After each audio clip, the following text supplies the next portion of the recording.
The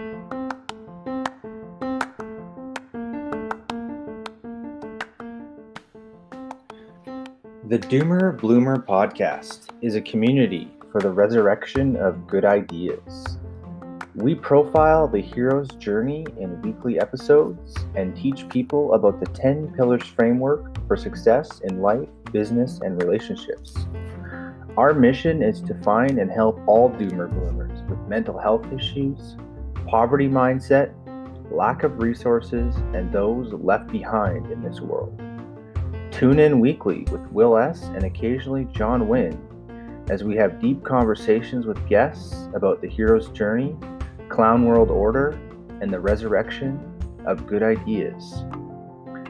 To help support our community, go to www.thedoomerbloomerpodcast.com/support to become a member today. And remember, we are the cure for COVID-19.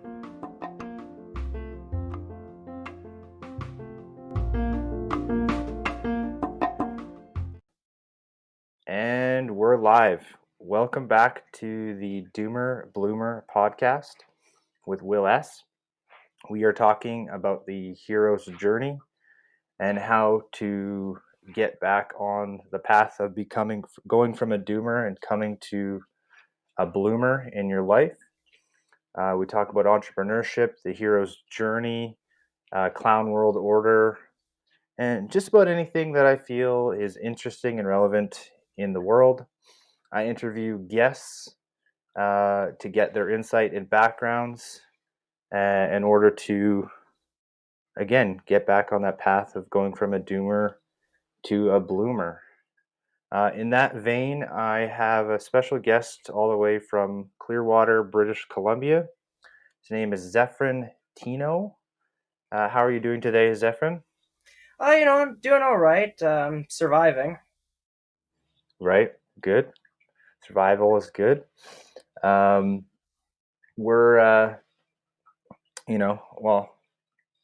I guess tangentially speaking here, your family reached out to me to get a solar project going, Yeah. which didn't necessarily go the way that anybody planned.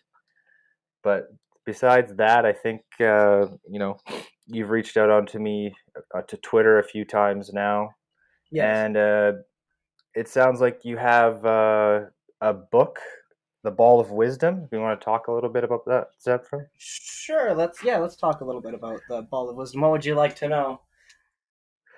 Well, I mean, I've never written a book, so what would a young writer or somebody around your age looking to write a book, what would they have to do? And is it about the creativity side of things, or or you should just get started? Is that sort of thing? Like, what would be the process for you if you were to do it all over again?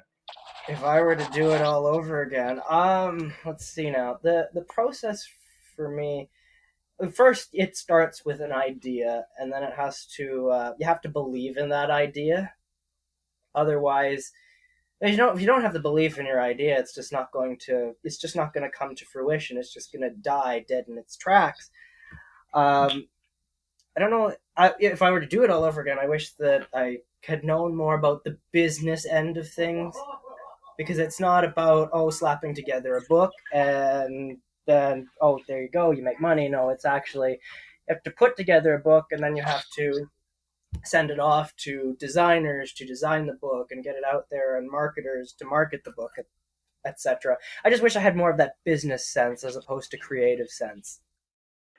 Yeah, I mean that's kind of most artists, I have found they're really good at creating art, but at the same time, they're not very good at the business end of it. It's actually why I started Doomer Bloomers. It's to find creative people like yourself who have interesting projects on the go, and they might not necessarily have the network or the business skills required in order to market it. So this is my attempt at trying to get that community of Doomer Bloomers online across all these different industries, right? I'm in renewable energy. You're, I guess, if I recall correctly, you're just out of high school, right? Yes, pretty much. Yeah. So you have a very different perspective compared to me, right? Because I'm, over 10 years older than you are, about how you view the world and how I view the world is going to be a little bit or more than a little bit different. Um, but just tell me a little bit more about your hero's journey, as I call it, your doomer to bloomer path. You don't have to go into specific detail if you don't want to, Right. but how did you get from you know where you are now to where you started out? Oh boy, how did I get here? I got here because I don't know. I'm just here. I never really know how to answer a question like that. It's one of those things where it's like, because you and I both know what the hero's journey is, and the first step in the hero's journey is the call to action, and that could have started when I was born, or that could have started like the day I started writing the book. I started writing the book when I was 14 years old, 14, 15 years old, and I was basically writing it for a girlfriend that I had at the time. We're not dating anymore. We broke up in December 2020. But I was writing it for this girlfriend that I had, and she was doing the drawings for it, my illustrator, Crystal Muso.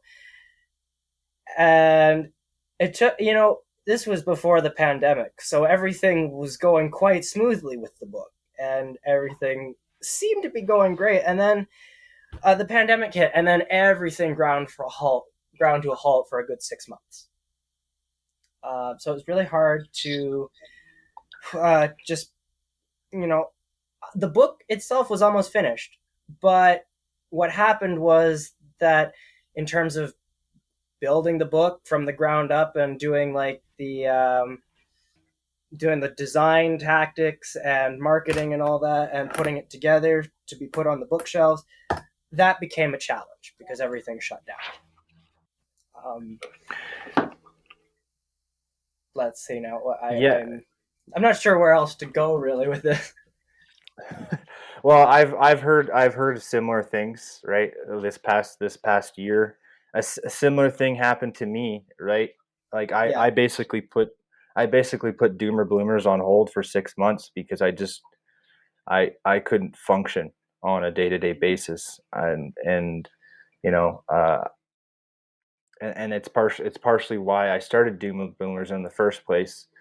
But when you're suffering, well, if you're in a doomer headspace like I was for those 6 months, it's very difficult to focus on anything else except for your day to day tasks, and anything over and above that is often too much to take Yes.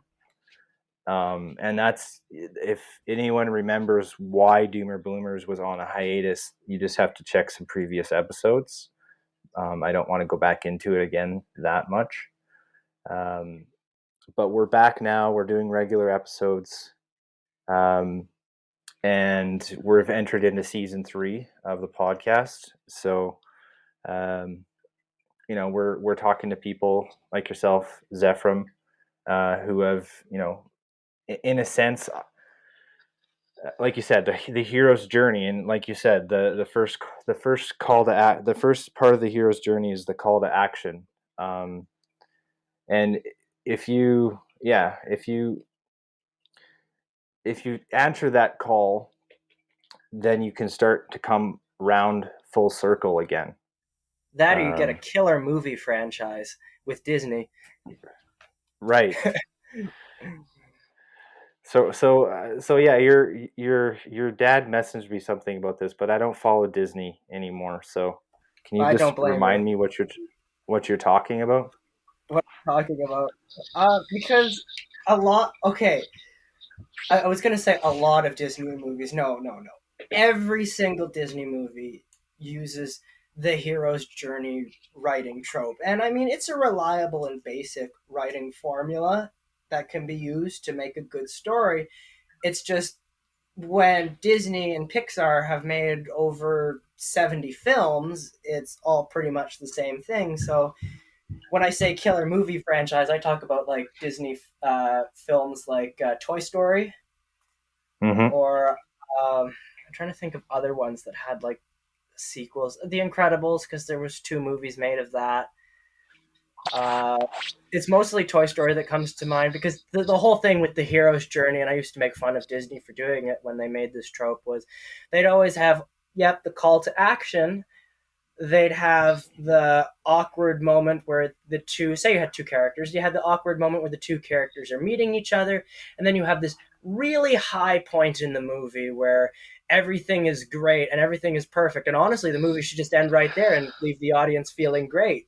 But then all of a sudden there's this weird misunderstanding or something, or somebody didn't pay the cell phone bill, and then suddenly there's this really low point, and then the 2 characters go off their separate ways, and then a little bit later in the movie, like 5 minutes later, something big and terrible happens, and all of a sudden the 2 characters need to come together and put aside their differences, and they realize, hey, you know what, you and I make a really good team. And then the movie ends, credit rolls, and Disney has made several $billion at the box office. Right. Now, if Disney could do that, I could do that. Yeah, absolutely. But let me rephrase: if Disney could do that, I could do that, but with less evil intentions. Yes. All hail corporate Disney. That's why I Uh, stopped. That's why I stopped supporting them. I can't say I blame you with Disney. I mean, Disney's just rebooting everything and buying everything up. It's actually I'm noticing there's this media showdown between Time Warner Company and Disney about how much property they own Oh yeah. and how much intellectual That. copyright is owned.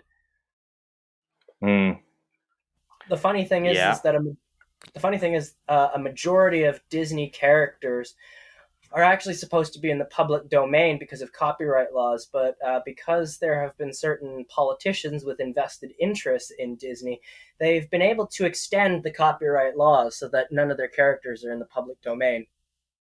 Yeah. So why does that not surprise me? I Because Monsanto exists, and Yes. McDonald's, and Burger King, Yeah. and Wendy's, and Subway, and Dow Chemical, and George Bush, and George H.W. Bush, and Richard Nixon, and Donald Trump, and Joe Biden, and Elon Musk, and Jeff Bezos. I could keep going. Just tell me to stop because I'll keep going. No. This is your 45 minutes to an hour to get your message out there. uh, I mean, my message is simply eat the rich. Just eat them. Yeah. I mean, I would love to have a nice Elon Musk roast with a Bezos reduction served on the side. Well, you might get that opportunity at some point.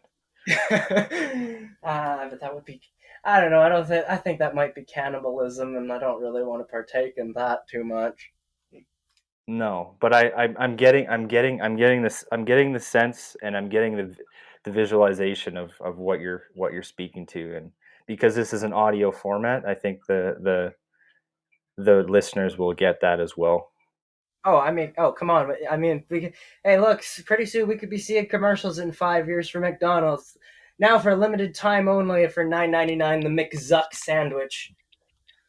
The McZuck sandwich, yeah. Yeah, The now with fit extra meta sauce. yeah, yeah, the metaverse.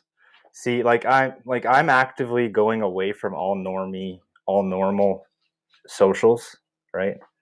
Um, I don't. I'm trying to actively transition the podcast. I'm trying to actively transition my brand and my ethos to something more ethical long term. Um, just because I don't agree with what you're talking. I don't agree with big tech at all. So I'm just, yeah, I'm like I said, this is the whole reason the Doomer Bloomers exist, is to have a platform for independence, independent people, free thinkers, people who get censored nowadays on regular platforms, right? Or deplatformed, right? Oh yeah, I agree. That's a big thing right now, right? Um, I try to keep things as relatively PC as possible, but I don't even like that. I don't even like using that term anymore.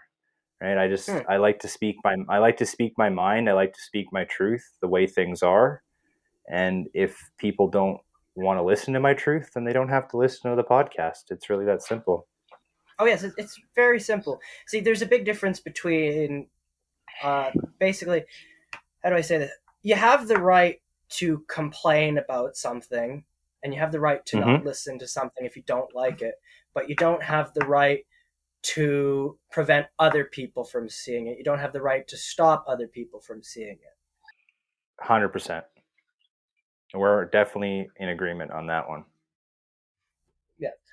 Um, yes. Tell me a little bit more about the Ball of Wisdom. Like I just ordered it, so it hasn't arrived yet. I haven't read it. But if you were to, are you there? Yeah. If oh, are you there? What happened? Zephram. Oh. So Zephram, I just ordered a copy of your book, The Ball of Wisdom. I like the title. It's got different connotations in there.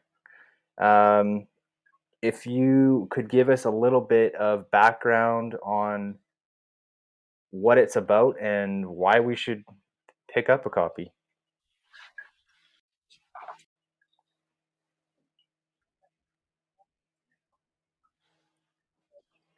Why? Okay. So it basically takes place in the medieval times, in a fictional medieval times, not real Mm-hmm. life, because otherwise there'd be a whole lot of political incorrect stuff in the story. Uh, Essentially, there's this kingdom which is nestled between two mountains. They possess a very powerful ball of wisdom, and they've had this for so many years. It's been passed down through generations. And this is something it's exactly what it sounds like. It is a ball of wisdom. It has pretty much omnipotent power. But one day, this ball of wisdom is stolen. This leads to a mass panic within the kingdom, and this is where King Aloysius, the 516th, has to gather together his knights of the oh yes, the knights of Okay. the quadrilateral table. Oh yeah, the knight. Oh yeah, in which they have to find and just try to see who will volunteer to go get the ball of wisdom. And there are many knights, none of whom I can remember because of memory problems. And I'm just gonna go flip through the book. Oh yes, the king first goes to Cirrhosis of the liver to find the ball of wisdom. And Cirrhosis of the liver, who sounds a lot like Ringo Starr, uh, says that he can't do it because he's a very old joke and nobody would get it. There was also Duke of Ellington, who was approached to retrieve the ball of wisdom, but he was also a very old joke and refused to do it. And then comes the heroine, Crystal, who says she'll find the ball of wisdom. She is, a young girl, probably about 16, 17 years old. I never really established that in the book, but she's got the spirit of adventure going for her, and she wants to find the ball of wisdom. So, the Knights of the Quadrilateral Table, this being medieval times, right? I'll laugh because who the heck would ever think? In me, I have to disclaimer this. In the medieval times, not 2021, in the medieval times, who would ever have thought a woman would go out on an Right. adventure like this and do Is it something so illustrated throughout the dangerous? book or just the cover? Now, it's illustrated throughout the book. There's about like Okay. 4 or Very 5 good. illustrations in the book. Yes. Let's see now.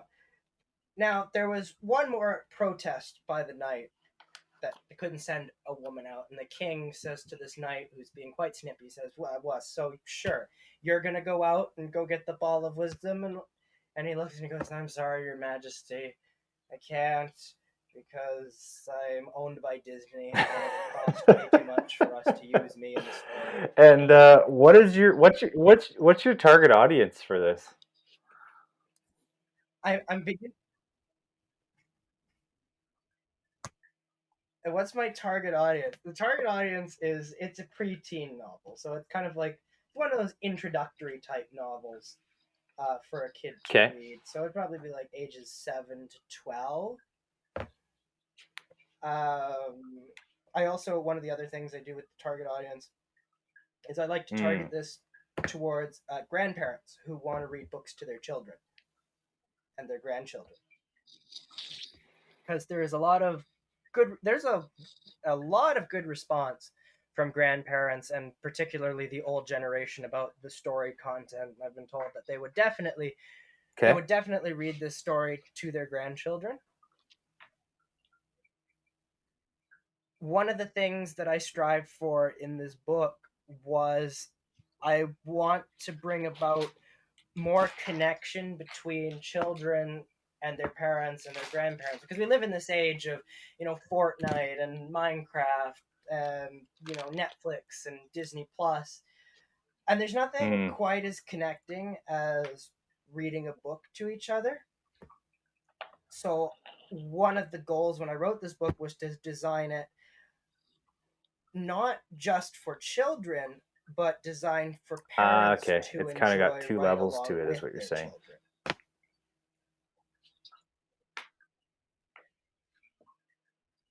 Yes, you kind of know that. Do you know that rule of thumb when Well, not really. it comes to I making was like never really a children's child. content? I was born in a growth pod, so and extruded. So Ah, okay. Oh, okay. Um, Essentially, the whole thing is when making children's content, don't make it specifically for children. Make it for parents who are looking for something for their child to watch, because ultimately the child is not really making the decision of what type of media the child is consuming. Ultimately that decision is up to the parents. So the parents really have to, like the material too. So they go, yeah, hey, this is great for yeah, my kids I to could see watch and that. read.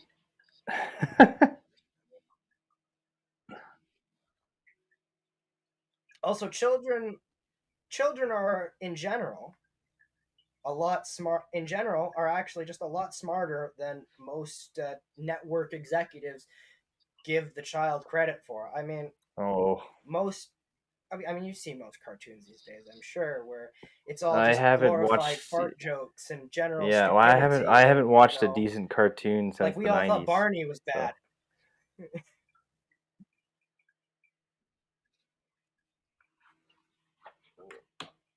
I haven't watched a yeah, decent cartoon since there hasn't been a yeah, decent the cartoon 90s. since the '90s. Um, yeah, it has been. No, there hasn't been, and it's honestly been quite sad. The other interesting thing to note about my book is that it's a spoof novel, so it's really just a spoof of a lot of things. It's a spoof of all the different fantasy Okay. adventure, or just sorry, it's a spoof of the fantasy adventure genre as a whole, which is some people would say it's probably a bad business move Yeah, because the spoof we've kind of genre moved as a on whole, from it's the dead. spoof genre a little bit, haven't we? It Yes, well, it's really because the problem Mm. is something I'd like to call there's a bit of over spoofing where they kind of just take instead of like instead of spoofing a genre in order to make fun of it, most people end up spoofing a genre to over spoof the genre, and it doesn't come off as a smart and witty spoof about the genre that's being spoofed. It comes off as just as Yeah. stupid or just stupid.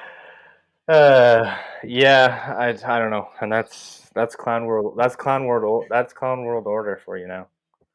I don't know. I don't know. I don't think I have. I don't think I've.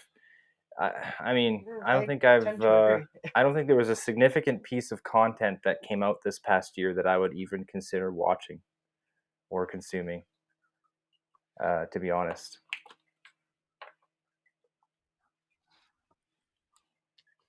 I I can't say I blame you.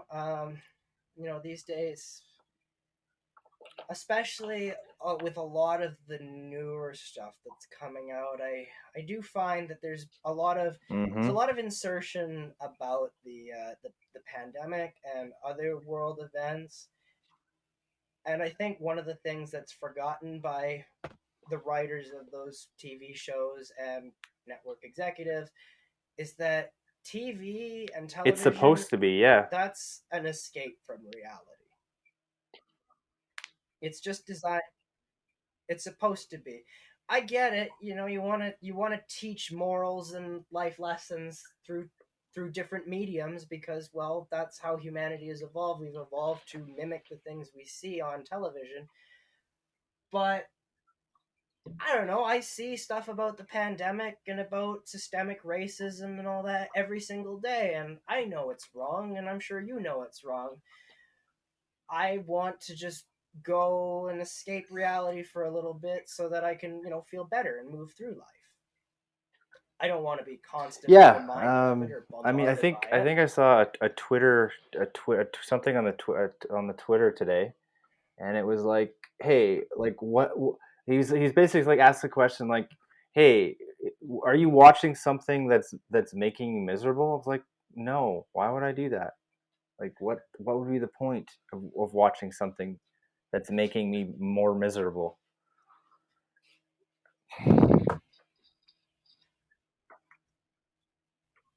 Exactly. I mean, it was actually it was a big yeah it was kind of a thing that started really in the 90s with the different 90s sitcoms because in the 60s you'd always be watching in the 60s and 70s you'd always be watching TV because of entertainment. You'd turn on the TV and see the sunshiny Brady Bunch family and their perfect little American dream lifestyle, or you'd see Leave It to Beaver and the perfect patriarch father and the kid who never does anything wrong, etc. And it was basically that was truly the escape, and it was a little bit. I guess you could say it was almost a little bit blind in its presentation because there was so much going on in the world, but also it was an escape. And then Right. you had Star Trek, and that was a hope. And then in the '80s, you get into sitcoms that really insist on bashing a life lesson across your head. And unfortunately, it's just like every episode you watch of an '80s sitcom, it's just basically sit down in class and learn something. Except for shows like Newhart and there's other '80s sitcoms that aren't as bad, but Newhart's the only one that comes to mind because they're one of the rare gems in the '80s that Ah. didn't have a lot of they didn't have a lot of preachiness to them, Yeah. and Well, it's it's just funny good that you fun bring and it's up a the good Star time. Trek thing, because honestly, it's the only show that I remember ever paying much attention to, besides maybe The Simpsons when I was growing up. Right? Like I grew up in an era where I didn't have access, or Okay. okay, so I grew up in a rural area that had basically CJDC, they call it, from Dawson Creek, but it was basically CBC programming, Canadian Broadcast Corporation, with the local programming thrown into it. So Um, Right. so basically, I grew up. I'd get home from school. Okay. I would go home, and the first thing that we would probably watch was the Simpsons in the '90s. Was the heyday of the Simpsons. Uh, um, right? If Oh if you yes, go into I the totally like agree. after the but probably the 25th season, not even like after about the 20th season, even like I don't remember many episodes much past 2001, maybe 2004. Nothing contemporary at least, but I do remember the large majority of the Right. episodes from Hmm. the late 80s to the mid 90s and early 2000s. Um, and then, of course, there was Stargate, not to be confused with Star Trek. And right, Oh no, and we I we have kind of we've I have kind of a complete jokingly collection of joked Stargate. back and forth here a little bit, um, like because I know it's kind of a bit of an inside joke with your not it's not a joke, sorry. You have a name that is a direct reference to Star Trek Next Generations, right?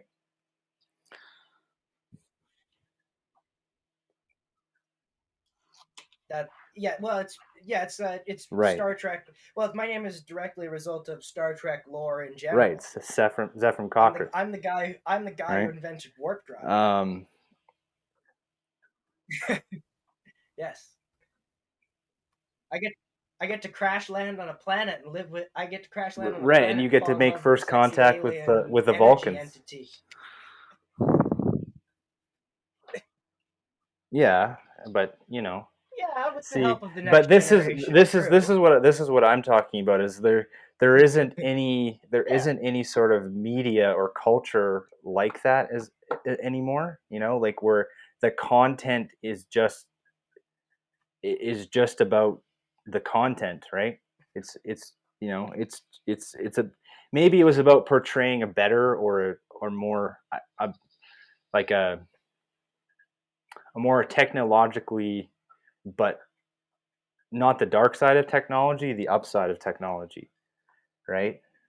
Um, I think we almost talk too much about the dark right. side of technology sometimes, um, and at least the version of humanity that I always looked forward to was a more of a Star Trek Next Generation's future, right?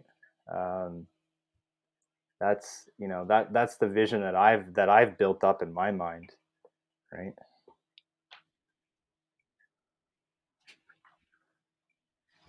Oh yeah, that's a vid. I'm pretty sure that's a vision that we've all built up in our minds, and I just like to say it's like, technology is very good. It's always good. It's probably good. The Yeah, evil and dark yeah, side in exactly. technology is in the Well, people who use it. technology is neutral. Technology is technically neutral, right? It's neither good nor bad. It's just a Okay, function of yep, how you decide to use it, right? Um, yes. Like harnessing the atom in the 1940s, that was probably the greatest scientific discovery known to man. But let's blow each other up and try to destroy yeah, and humanity we also instead of talked about like using it to I mean, benefit. there hasn't been any significant progress on nuclear reactors in 70 years at all. Um, they've they've just basically stalled it. Um, and I don't know, like they're I don't know. There's a big culture war going on right now. It's very apparent. And I'm starting to feel I don't want to say old, but I'm Uh, starting to feel mature in who I am, right? That I can see a way of life that existed that's not going to oh yes. exist for somebody who was born, let's say, after the year 2007. There's going to be another very distinct dividing line, because Yeah. they've always grown up. They've grown up in a world where YouTube always existed, right? Oh yeah. I grew up without YouTube. I grew up in the outdoors. Mhm. I grew up knowing how to shoot a gun. I grew up knowing how to hunt animals and, live more of a simple existence, if you will, right? Um, and I use technology in order to try and promote my ideas, right? The way that I think, and to help people. That's the way that I use technology. So And that's the way technology should be used. The internet is not a place to vent opinions or attack each other. So when I say vent opinions, I mean like vent harsh opinions that attack one another. The internet is designed to be a hub of innovation mm-hmm. and the sharing of ideas and the sharing of good. It's a place that should be like, say, somebody in Canada has a great idea, somebody in Japan has a great idea that's pretty much the same. Guess what? We can collaborate and Well, we can I connect call it the throughout the Doomer world Bloomer with the collective, internet. collectively. That's why that yes, Ah, yes. Careful how careful how yeah, you use that has connota careful how you use yeah. collective. That has connotations as well. You're The going to Doomer Star Bloomer Trek on the network board. might be a better term for it. I'm still a work in progress. I kind of change up Okay, my yeah, that marketing works. as I evolve.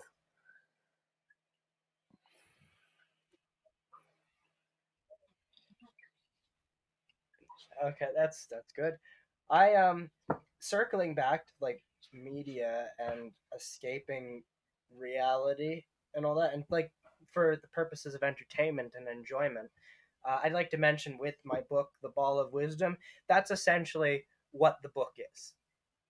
The book is also designed so that you can Hmm. read it and you can have a good time. You can laugh. You can have some joy. You can have fun because there's different jokes. I mean, yeah, sure. Okay, there are definitely some knocks of reality in my story. I won't deny that. Like when the knights of the quadrilateral table are all arguing, that is drawing inspiration from the Brexit Right. arguments with Okay. Theresa May and how clever how clever they, because it was the reason the inspiration came about for that was because I was listening to Because News on CBC, which is a comedy quiz news program thing, and they were all talking about how clever the British insult each other. So of course, in the quadrilateral table, one of the knights calls one of the other knights a Gotcha. tardy Okay. Yeah. chicken pot pie It's jockster. all yeah. Okay. Well, it's almost like a reference to Monty Python as well, too, in a sense. Uh, yeah, there's a lot of inspiration from Monty Python, and it's really interesting. I like to think of it as a combination of some British All right. humor and some Western Very world good. humor.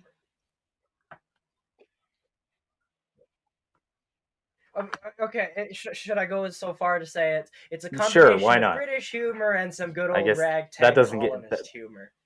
Yeah. That won't get me canceled, right? With the colonies and all that. Okay. I don't know. There's a lot of all kinds of stuff with between colonists and all that. When I say colonist humor, I mean, when I say ragtag colonist humor, I mean, I'm spoofing like, oh, the American revolutionaries or Yeah. the The British Samuel soldiers that Adams. burned down the White House in 1812. Yeah. Yes, Samuel Adams, Well, Alexander I've actually Hamilton, been to Boston. I think it's probably also one of my owned by favorite Disney. places in the United States that I've gone.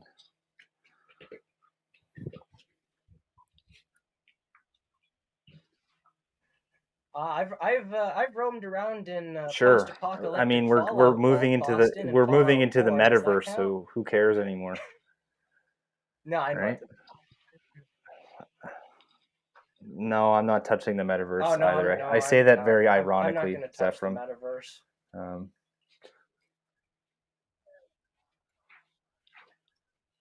I say it ironic. I say it ironically too because I do most of my marketing on Instagram and Facebook, and I have Instagram, Facebook accounts, and Snapchat, and everything. I've read it. I have. Well, I Okay. used to have Twitter. I Any deactivated my particular account, but reason, or just needed to have a break? Yeah, me too. needed to have a break. No, I mean, I just, Couldn't take Twitter. I Couldn't just, take yeah, Twitter I just anymore. follow the people that I enjoy, and then I move on.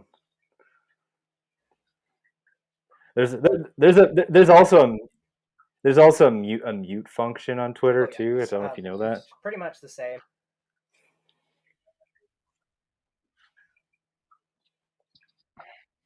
Oh yeah, that's right. I know about the mute Yeah. function.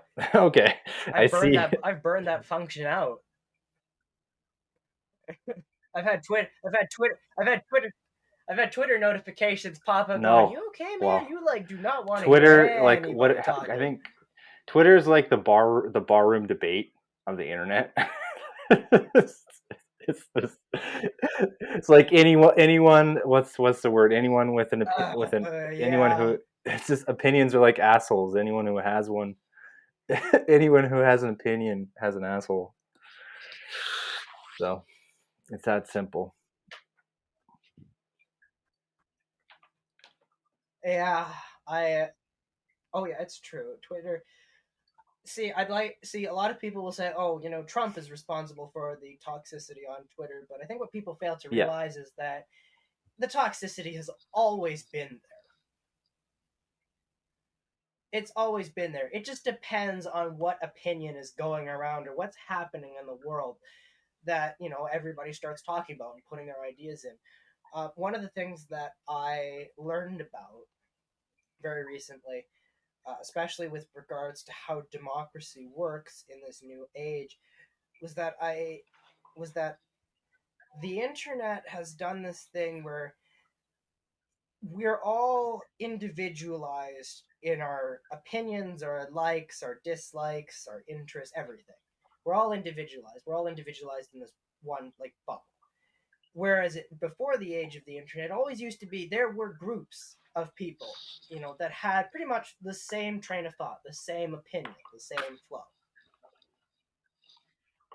So it was very easy to basically have a democracy. You were either Republican or you were Democrat, or you were either liberal or you were conservative, or you know what I'm saying. And basically, what happened with the age of the internet is that everybody got their own individualized bubble. So now you have one person who's not a Republican but believes in a couple of Republican things Well, you're that the saying that everyone's Democrats a don't special believe little in, snowflake.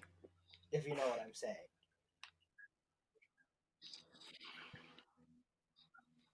Yeah, Hey, it's yeah, my okay, yeah. podcast. I can say what I He want. said it. I didn't say that. Pretty much. If you don't Well, agree with me, you can read yeah, a book that's true. That's called true. Fight Club. Um, that's very. Yeah, the movie is based on the book by Oh, a book. Wait, Chuck isn't that Palahniuk. also a movie?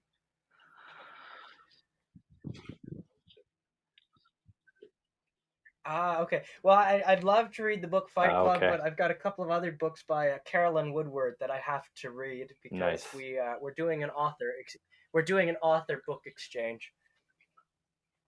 I got a Yes. couple, and then Do you have any we'll other do a questions quick for sign me? off, and you can plug your book one more time.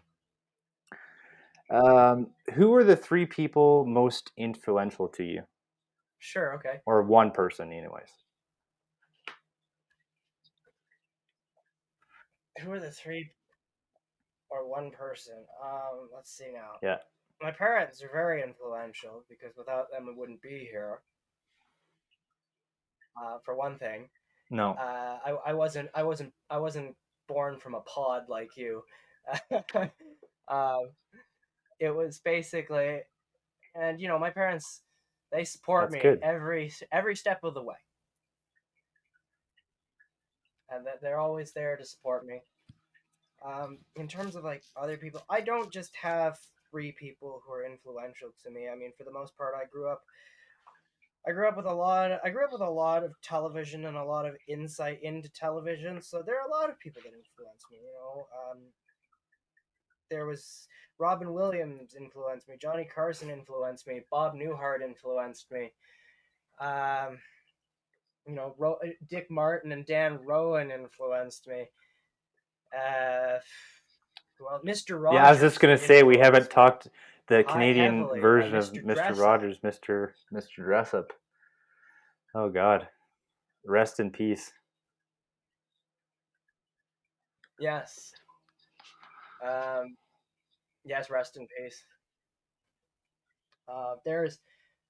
There's so many. I could look at my collection. I could rattle off a whole bunch of names. Like they've all influenced me. There's so many different celebrities and all that have all influenced me, and family members, friends, etc. It's where I get a lot of my sharp wit for the ball of wisdom is from those people, and from Yes, my I've parents. met My your dad. dad's really wild sense of humor, which he which is which he's bestowed onto me. Jim Henson, the Muppets. It's all been Yeah, very and influential. what advice would you give for a doomer around your age bracket? Because you know we have different spectrums of doomer and bloomers, right? So a doomer starting to get back into the path of becoming a bloomer in life, business, relationships. What would be your best advice? Doesn't have to Mhm. be, you know, you know. Like that. My best Yes. advice. My best advice is don't give up. I mean, it's like don't give up. I mean, there are times where it feels like gotta give up and gotta just end it all and just not keep pursuing things. But gotta there's always that little voice in everyone's head that just tells you to keep going. Listen to that voice.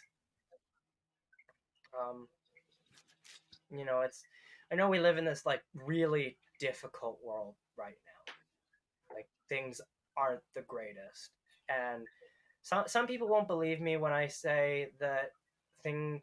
Even when I was like in kindergarten, some people won't believe me when I say that things were better from 2009 to 2016, and they were.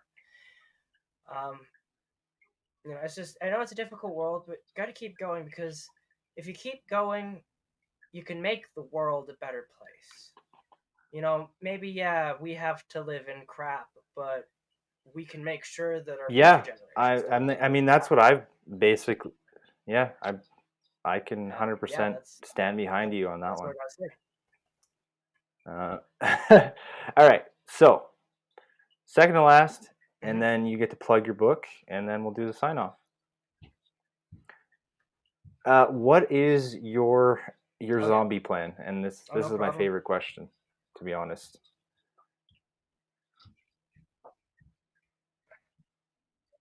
There's my zombie plan. I like this question when I saw it on the forum because one of the first things that came to mind is what kind of zombies are we talking? This is where I'm gonna info dump about zombies and how much I know about zombies because there are so many different types of zombies because you've got your George A. Romero zombies, you've got your Rage virus zombies, you've got your Walking Dead wildfire virus zombies, you've got your Zack Snyder zombies. Shaun of the Um, Dead. let's see now. There's so many. However, Shaun of the Dead. Love Shaun of the Dead. That's a funny one. It's smartly crafted too. Because I will plug another thing. I Mm. have been batting around doing a zombie story in my head because I actually do want to do I want to do a zombie story that tends to encompass like the Okay, I'll put it to you this way: it's a zombie story that encompasses the real world reaction, Oh. much like the COVID-19 pandemic. Because I I really think it could be interesting, and I wanted to toy around with, say, the main character who's very left wing, LGBTQ plus, and all that, and she has to find herself. She has to survive with a very Oh yeah. hard nosed Okay. right wing conservative. I see it.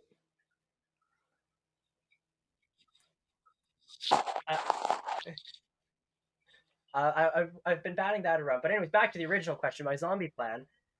Um, I would. Well, guns is a very important thing to have.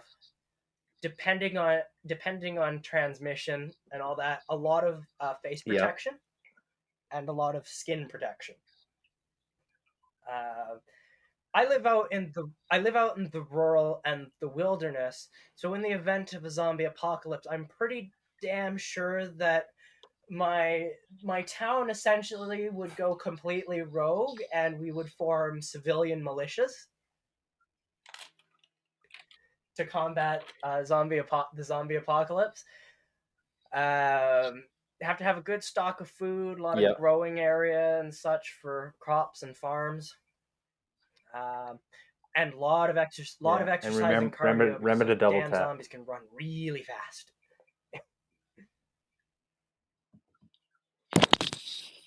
Yep, always double tap. Oh yeah. I mean, yeah. Somebody's seen That's Zombieland. about the extent of my zombies.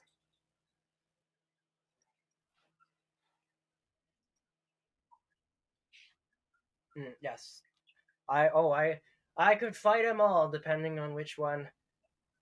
I mean, if you're getting stuck with the rage Okay. virus zombies from 28 days later, you might as well call it quits. All right. Well, Yeah.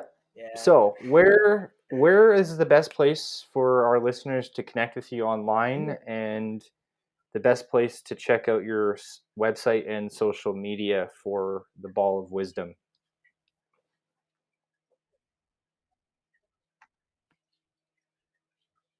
Oh, let's see now. The best place to check out the Ball of Wisdom is on my Instagram page, which is it's literally just Ball of Wisdom underscore official, and then there's my Facebook page, which is just Ball of Wisdom, and then if you really wanna, you know, annoy me, or I'm also looking for groupies. If you're interested, you can find me at Zephram Tino on Facebook. I'm joking about the groupies thing, of Okay. course, but still open to And groupies. No, I'm joking. your book is available on Amazon and Barnes and Nobles, correct?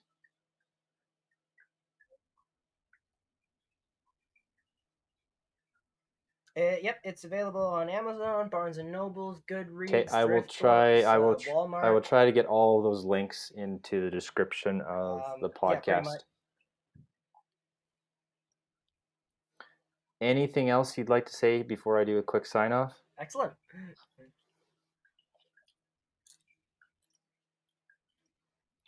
Anything else I'd like to say? I'd just like to say that if you're looking for a good read and you're looking to escape the madness of the world for a little bit and really connect with your children or connect with your grandchildren through the medium that is reading to each other, I highly Awesome. recommend and suggest. All right, Zephram, thank you for coming on the Doomer Bloomer podcast. Yeah. As always, you can check us out on Twitter at the Doomer Podcast. I will be moving away from all other socials except maybe Instagram. I haven't decided yet. Have yourself a great and prosperous day out there in the world, wherever you are. And remember, just because you are in a doomer mindset right now doesn't mean that you're going to be there forever. This too shall pass. And remember that there's people out there like us or like you that would love to connect and get you onto the path of becoming a bloomer. Peace and love from Will S.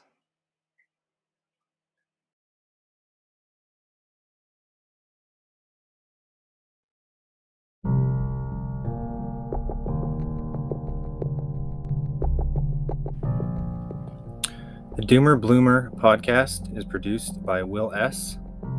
in conjunction with Doomer Bloomer Media. This podcast is all rights reserved.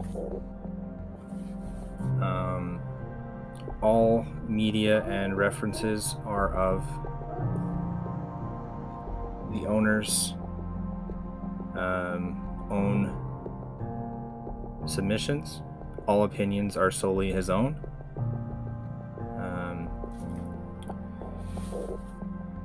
Anyone disputing anything that I say on here can be contested in a court of law. I am a free-speaking individual, and I reserve the right to remain silent.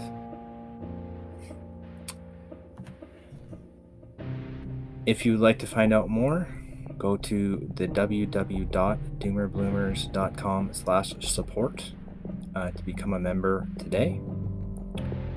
If you are interested in the coaching program, go to the Patreon page, link in the description. If you are interested in the merch, go to the Teespring or the TeePublic store. Any other inquiries, business or otherwise, can be sent to the mapletrues@gmail.com. Always looking for sponsors and interesting guests. If you are one of those two, shoot me an email or get in touch at the Doomer Podcast on Twitter, Instagram, or Facebook. Cheers.